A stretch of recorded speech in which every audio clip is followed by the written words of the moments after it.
ERA was unlike other traditional law firms because they've ended up here because of a common interest, which is politics. We have come a really long way since I've started working here. It's just been incredible for women and working families in California. Inspired more than 50% of the graduates of law school to fight till we are done. To ensure that we're here to represent women in the law. In 1992 is the reason I was not for whatever challenges that came my way. I think we do also feel sometimes like a big family. Wonderful idea that they had of founding a women's rights law firm that would not just do appeals but would also do cases at the trial court level. And I encouraged them to do this, and was willing and delighted to become a member of their founding board. And we really started off, I think, with a great dream, which I believe has been successfully accomplished over these 35 years. There was still a very hostile climate towards women in the workplace in particular. All of those, what we used to call good paying middle class jobs, were not available to women. And it was ERA's mission to open the doors for economic equality, which is such an important part of achieving full equality. I think equal rights advocates is incredibly important to the civil rights movement. And I think it's because we have a very singular focus. We are unabashedly and doggedly pursuing the civil rights of women and girls. Past board chairs, Paulette Meyer always likes to say we're the hammer of the women's rights organizations, and I think that's true. I think it gives us incredible respect when we go to the table on the legislative side and when we go and talk to people.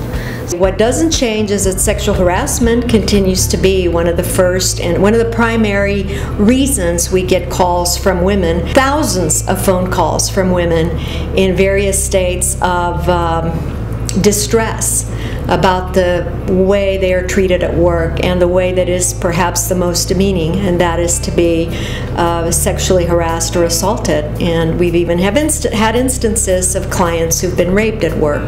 Wait a minute, guys. It's not right and it's not fair. You cannot treat us as second-class citizens. We have successfully completed our training just as you did. We have our journeyman card. We've paid our dues.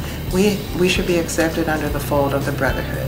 We had to take the opportunity to take a stand for women working in non-traditional careers. That this is a stand that we had to take, and we also agreed that since we were united, we would have a stronger chance at victory and making a statement to the industry by saying, you know, you cannot treat people, you cannot discriminate against women and minorities and get away with it anymore.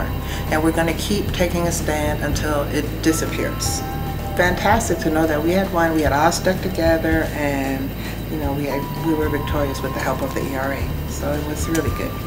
And I became affiliated with Equal Rights Advocates in 1975 when I was denied the opportunity to play on an all-star soccer team, a spot I had earned through competitive tryouts. So I tried out for the all-star soccer team. I made it.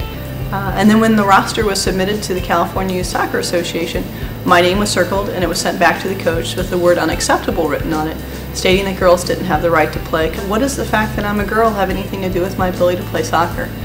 Pele, the worldwide superstar in soccer, came out in support of us. And he came out and took a publicity shot with me, supporting the right for girls to have the ability to play soccer. And that was a real strong statement to the soccer community that said, soccer is soccer. If you have the ability and the talent, regardless of gender, you should have the right to play this great game. And so for me, the lawsuit, I think, gave me the confidence to know that if you believe in something, you work hard enough, and you have the skill set, you can drive through and you can actually accomplish what you're seeking to do. Not only did I get to play, but 13 other girls who were also denied the right to play got to play because of that lawsuit that season. And then from there on, there was no longer the clause that discriminated against girls having the right to play. I'm part of the Title IX lawsuit against UC Davis for women's varsity sports. Well, I started wrestling in 8th grade and loved it, fell in love with it. It was like, that's my I guess, where my heart is in sports, is in wrestling and on the mat alone, and you know, you're not relying on anybody else to you know, to help you, except for the shouts coming from off the mat and the support you're getting from your team. It's kind of where I recognize myself as an athlete. Pretty proud to be a part of it because you know that even if I guess we don't win, like we're making a difference somewhere because we're putting the effort in and showing that it's something worth fighting for. It's kind of like I still kind of get that look when I go on jobs. People are not quite sure, but I know, and now I know that I can walk in there with confidence because I know my skill level. I know what I can do. I know the game, so I can handle this. So I've learned that I can handle pretty much anything in life after going through this experience. I'm going to keep on working.